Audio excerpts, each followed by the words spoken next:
Sa isang payak na baryo sa La Union, doon nagsimula ang aking kwento sa buhay.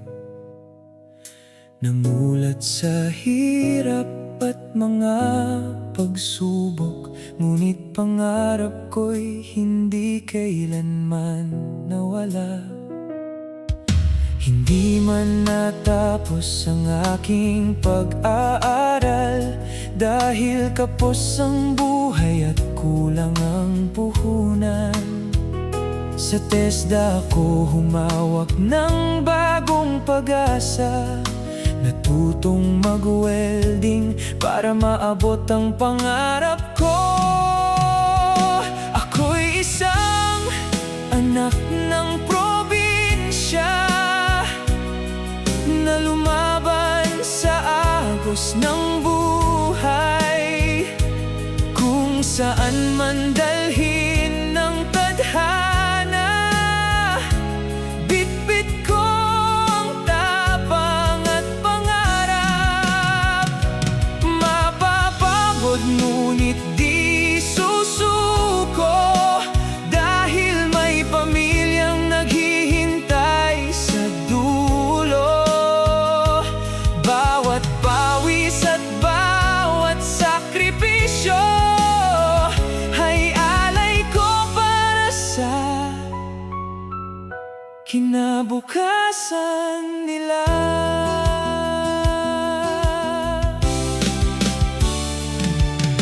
Maraming lugar ang aking napuntahan sa paghahanap ng magandang bukas. Bawat trabaho ay naging aral sa buhay, bawat hirap ay naging lakas ng aking pangarap.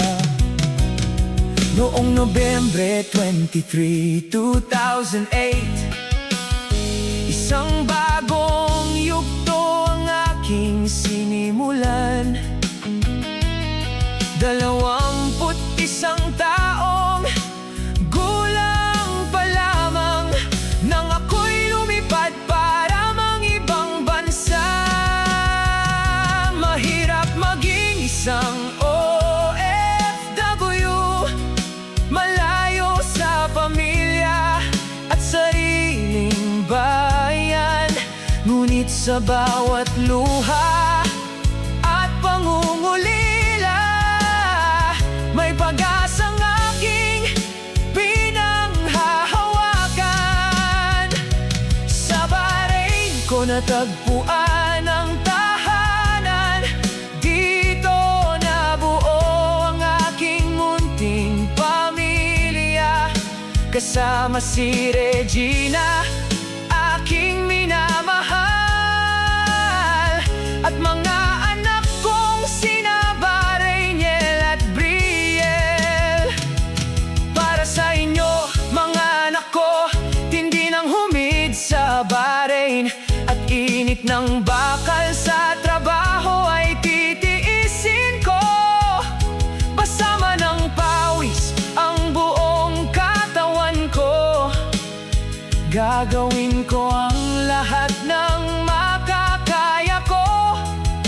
Ayokong maranasan ninyo ang hirap na dinaanan ko, kaya bawat laban ay para sa inyo. Ako'y anak ng probinsya, isang pangarap na patuloy lumalaban. Hindi hadlang ang kahirapan, kung ang puso ay puno ng pag-asa. Mapapagod ngunit di